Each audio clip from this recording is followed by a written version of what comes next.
With Legend ZA introducing a bunch of new megas, and most of the new megas' abilities now being revealed in Pokemon Champions, I've been thinking a lot about abilities lately. While some abilities might sound good in a vacuum, a lot of them really depend on their user having the right stats, being the right type, or learning the right moves to really be able to take advantage of them. So in this video, I want to take a look at abilities that are good on one Pokemon, but bad on another. First up is Contrary on Mega Staraptor versus Mega Malamar. This is probably not the best example, but due to it being such a recent addition, it is what inspired this whole video. Contrary causes all of the user's stat changes to be flipped. Boosts become drops, and drops become boosts, even ones that are self-inflicted. Mega Staraptor is a great user of this ability, mainly because of one move it gets, Close Combat. This normally lowers the user's defense and special defense, but due to Contrary, it raises Mega Staraptor's defense and special defense. Not only does this make it incredibly bulky after a few uses, but this move is also Stab since Staraptor has its normal typing replaced with Fighting upon Mega Evolution, and is coming off of its 140 base attack stat. It's pretty early in the Reg MB meta at the time I'm writing this, so more counterplay to it may be developed, but Contrary on Mega Staraptor genuinely feels like a low-effort stink post. For Mega Malamar, not only is Contrary one of its base forms abilities, so it's not even new, it lacks two main things that makes Contrary so strong on Mega Staraptor: Stab on its Contrary abusing move and a high attacking stat. While Superpower is arguably better than Close Combat for a Contrary user since it makes you hit harder after each consecutive use, it doesn't really mean much when you have the attack stat of a Veluza with no resistances and a 4x weakness to U-turn. Next up is Rockhead on Hisuian Arcanine versus Aerodactyl.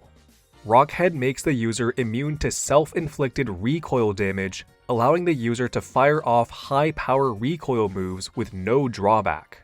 Hisuian Arcanine is probably the best user of this ability because of its Fire-Rock typing and access to two powerful Fire and Rock type recoil moves, Flare Blitz and Head Smash, with the coverage recoil move Wild Charge as well.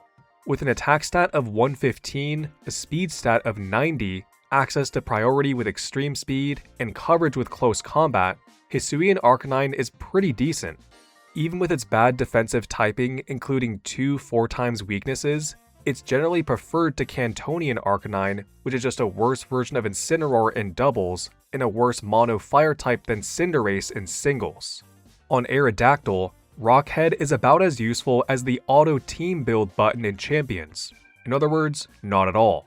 As of Champions, Aerodactyl doesn't learn a single recoil move, with it previously getting the amazing options of Takedown and Double Edge, non-stab moves that don't hit anything for super effective.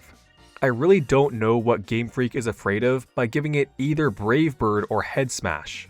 It would be good on its Mega too, since they'd be boosted by Tough Claws instead of having their recoil nullified by Rockhead, but Aerodactyl has to instead settle for Rock Slide and Dual Wing Beat. Next up is Guts on Ursaluna versus Flareon. Guts increases the user's attack by 50% when inflicted with a non-volatile status condition. Like Rockhead on Hisuian Arcanine, Guts on Ursaluna is another case of a Pokemon being the perfect user of an ability due to its stats, typing, and move pool. Ursaluna has amazing stats, good bulk, high attack, and low speed so that it can be used in Trick Room. It has the ground normal typing, which gives it Stab on Facade, one of the only moves in the game that has a unique interaction with status conditions, making it combine perfectly with Guts. If you resist normal, then you're getting hit with one of Ursaluna's many ground moves that it can use. It can do this, by the way, because it can hold the Flame Orb to easily and consistently inflict itself with a burn by just protecting turn 1 or stalling out that turn another way to ensure that it gets Guts activated.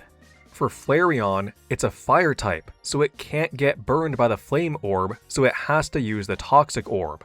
This isn't ideal since bad poison deals more and more damage every turn instead of the more workable 1/16 HP lost every turn from burn.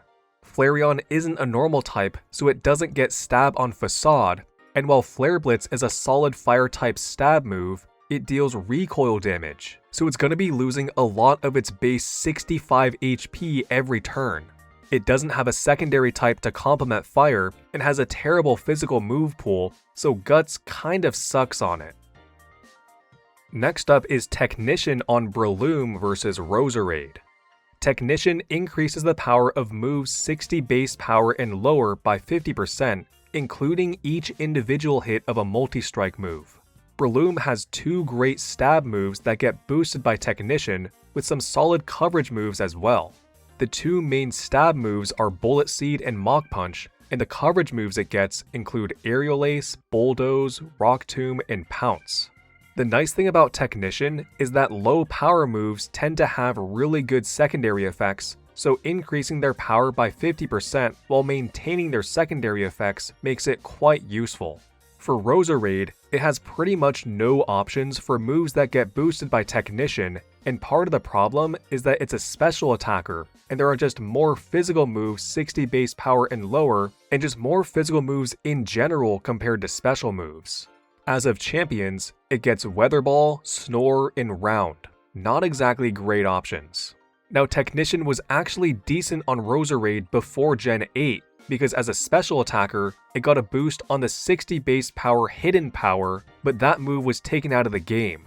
If Hidden Power wasn't removed in Gen 8, if Giga Drain wasn't buffed from 60 to 75 power in Gen 5, or if it had access to Clear Smog or Acid Spray, then it would actually be able to take advantage of Technician. Next up is Adaptability on Basculegion Male versus Mega Beedrill. Adaptability changes the user's stab modifier from 1.5 to 2. You could also think about it as having an additional 4/3 boost to your stab moves. Adaptability was actually not even the preferred ability on Basculegion during Reg H when it first got popular because it also has Swift Swim.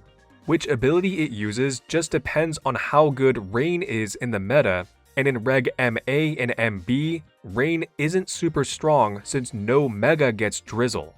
Adaptability is still fantastic though, as Water Ghost is a great offensive typing, hitting 5 types for super effective, with 4 types resisting and 1 type being immune, and Basculegion has great stab options of Wave Crash, Liquidation, Flip Turn, and Aqua Jet for water, and Last Respects for Ghost. For Mega Beedrill, well, I talked about it already in my Best Mega Pokemon in Theory video. The issue is that Bug Poison is a terrible offensive typing, and Beedrill doesn't have any Bug or Poison moves with a base power higher than 80. While Mega Beedrill probably isn't the worst user of Adaptability, it's the worst user that doesn't have an alternate ability since Megas only ever have one ability option, so I felt it would make for the most interesting comparison. The actual worst fully evolved user of Adaptability is probably Gumshoes since it's a mono-normal type with terrible stats, but it's an early route Pokemon, so what can you expect? Next up is Shell Armor on Hisuian Gudra versus Samurott. Shell Armor prevents attacking moves from landing a critical hit on the user, even from moves that normally have a guaranteed critical hit chance like Surging Strikes. For the most part, this is seen as a pretty underwhelming ability even in Urshifu formats, since while you block the guaranteed crits from Surging Strikes and Wicked Blow, Hisuian Gudra still gets hit for super effective by close combat, a move whose high power isn't determined by its ability to crit, but by its high natural base power. If it has a chance to set up with Shelter, a status move that boosts its defense by 2 stages, that's when it becomes a more consistent Urshifu counter. With its already high special defense, boosting its physical defense makes it really hard to deal with since you can't just crit through its boosts. It can go on the offense with Body Press, heal itself and its ally with Life Dew, and has 9 resistances and an immunity, making Shell Armor pretty solid on it. Samurott doesn't really have any of these tools, with it not getting Body Press or any status moves that boost its defenses. While its mono water typing has the same number of weaknesses as Hisuian Gudra, it has way fewer resistances and way worse defensive stats. Like Flareon, Unova Samurott is just a very poorly designed Pokemon in general, but at least it was able to get redeemed in singles with its Hisuian form that gets another type, has a slightly better base stat distribution, and an actual good ability in sharpness. Next up is Sheer Force on Landorus Incarnate versus Druddigon. Sheer Force increases the power of moves with a secondary effect by 30%, but removes the secondary effect. While Landorus Incarnate is probably the best user of Sheer Force, it still has to make some compromises to make it work, in that it typically uses its lower attacking stat and doesn't use Flying Stab. Either way, it still has the highest special attack of any Sheer Force user other than Mega Camerupt, but since Landorus can hold the Life Orb, its Earth power actually hits harder. While Technician is an ability that generally benefits physical attackers since there's more low-power physical moves with good secondary effects, Sheer Force is an ability that generally benefits special attackers since there's more high-power special moves with secondary effects. So, Landorus usually runs Earth Power, Sludge Bomb, and maybe Psychic or Focus Blast. I could have gone with a few different bad fully evolved users of Sheer Force, but I chose Druddigon because it's the only one that doesn't have a single stab move that's boosted by Sheer Force, either of its lower or higher attacking stat. It doesn't get Dragon Rush, and Scale Shot and Dragon Tail, which it does get, are at Sheer Force boosted. It at least gets some decent Sheer Force boosted coverage moves like Crunch, Fire Punch, Thunder Punch, Gunk Shot, Iron Head, and Rock Slide. So if you're looking for the actual worst fully evolved user of Sheer Force, it's probably Mawile, since it has the lowest attacking stat. Last up is Iron Fist on Mega Crabominable versus Ledion. Iron Fist increases the power of punching moves by 20%. It's a shame that this ability still hasn't gotten buffed to 50 or at least 30%, but like all other entries on this list, Mega Crabominable is just a really good user of Iron Fist. It has the highest attack stat of any Iron Fist user at 157 and has access to multiple stab punching moves. It gets Drain Punch, Mach Punch, Dynamic Punch, and Focus Punch for fighting, and Ice Hammer and Ice Punch for ice.